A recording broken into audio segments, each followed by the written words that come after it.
Hej og velkommen. I den her video så vil jeg fortælle om Mentorix-platformen. Jeg vil dele nogle af de tanker og visioner, vi har haft med platformen, og jeg vil vise, hvad den kan bruges til. Og så vil jeg fortælle, hvem der allerede bruger den nu. Vi stiller os selv en række spørgsmål. Måske har I selv stillet jer nogle af de samme spørgsmål.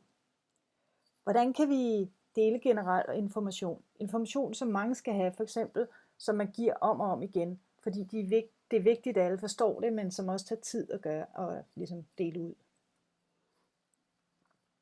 Hvordan kan vi samarbejde? Hvordan understøtter vi samarbejde og kommunikation? Hvordan kan vi tilbyde store og små kurser, som er lette og enkle at lave, lige fra en lille vejledning i, for eksempel om, hvordan man ansøger om ferie, eller hvordan man skal forholde sig, hvis en af ens kolleger falder om, til et stort kursus med certificering og det hele i projektledelse. Umiddelbart så virker det som store spørgsmål. Og vi havde også nogle krav, fordi vi ville have, at det skulle være visuelt mangfoldigt. Det skulle være andet og mere end bare nogle tekstdokumenter i en folderstruktur. Vi ville også have, at det skulle være engagerende og vedkommende. At dem, der skulle have informationen, skulle synes, det var interessant, og noget, de har lyst til at være med i. Noget, de har brug for, og noget, de kan bruge. Det skulle selvfølgelig også se lækkert ud. Det skulle have det der ekstra, der gør, at det er noget af tiltalende, og det er noget, man føler behag i at bruge. Men vi ved også godt, altså snart man laver noget med IT, så bliver det meget tit noget, der giver en masse besvær, inden man når frem til det endelige resultat. Og vi ville godt have, at man kunne bruge det her. Og det skulle kunne bruges uden at involvere IT-afdelingen. Og det skulle kunne bruges uden at kunne programmere.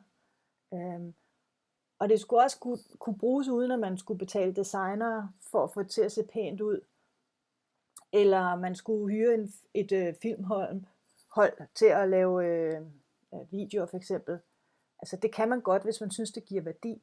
Men i mange tilfælde, så er det fuldt ud lige så fint at filme det selv.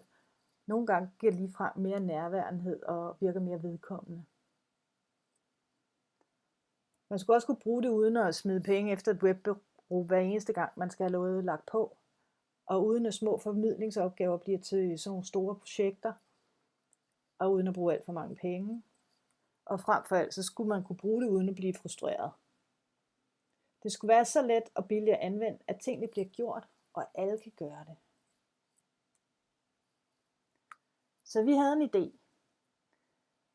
Tænk hvis nu, at det at lave en ny formidlingskanal, det kunne jo for eksempel være et kursus, eller en del til en medarbejderhåndbog måske. Tænk det, hvis det var lige så let som at lave et mindmap. Altså, man tegner bare mindmappet.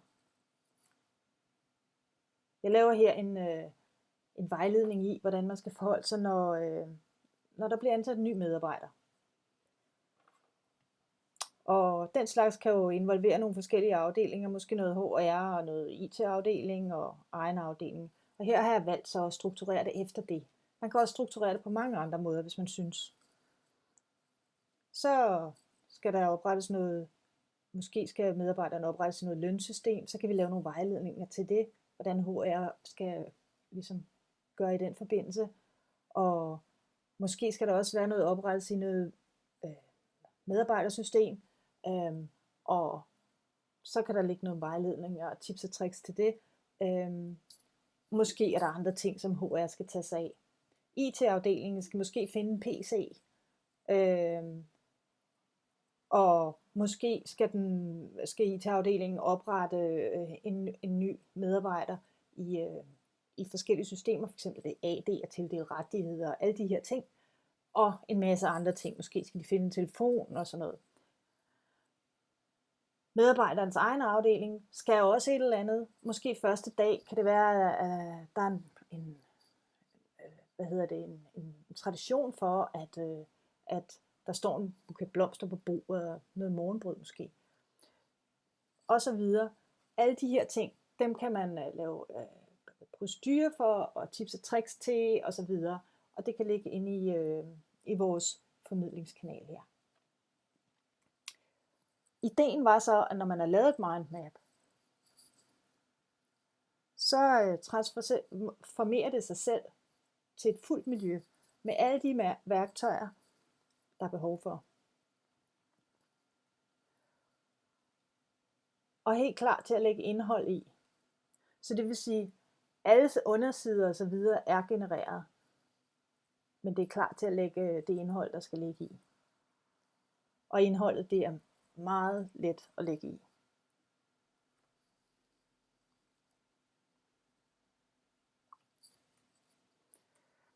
Her er der en ny side.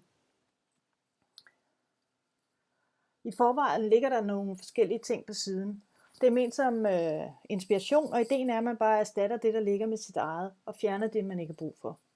Man kan lægge alt slags indhold i. Man kan udskifte de videoer, der ligger i forvejen med sine egne videoer. Man kan udskifte de billeder, der ligger i forvejen med sine egne billeder. Her, der har jeg vist et professionelt videokamera og sådan et fint kamera. Men man kan også bare tage billeder og video med sin mobiltelefon. Eller finde en video på YouTube og lægge på. I virkeligheden er det kun fantasien, der sætter grænsen. Man kan også skrive direkte den tekst, der allerede står der. Altså slet den, og så skrive noget andet. Eller man kan kopiere tekst og billeder ind, for eksempel fra et Word-dokument. Man kan uploade dokumenter, og man kan linke til andre sider på netværket, eller internt i løsningen, eller på internettet. Man kan gøre mange ting, andre ting også. Og fælles er det, at det er super nemt, og man bliver hjulpet med det, der allerede ligger i forvejen, som ligger der som en guide og en hjælp.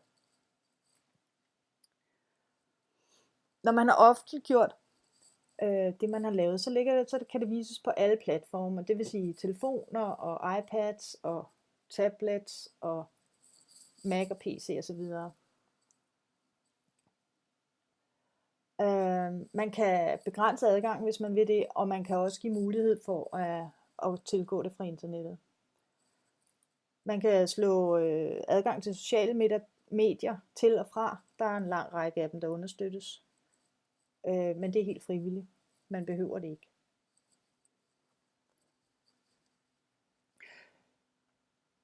Jeg lovede at sige, hvem der allerede benyttede platformen. Vi har HU, som er et universitet, et hollandsk universitet, der ligger i Utrecht.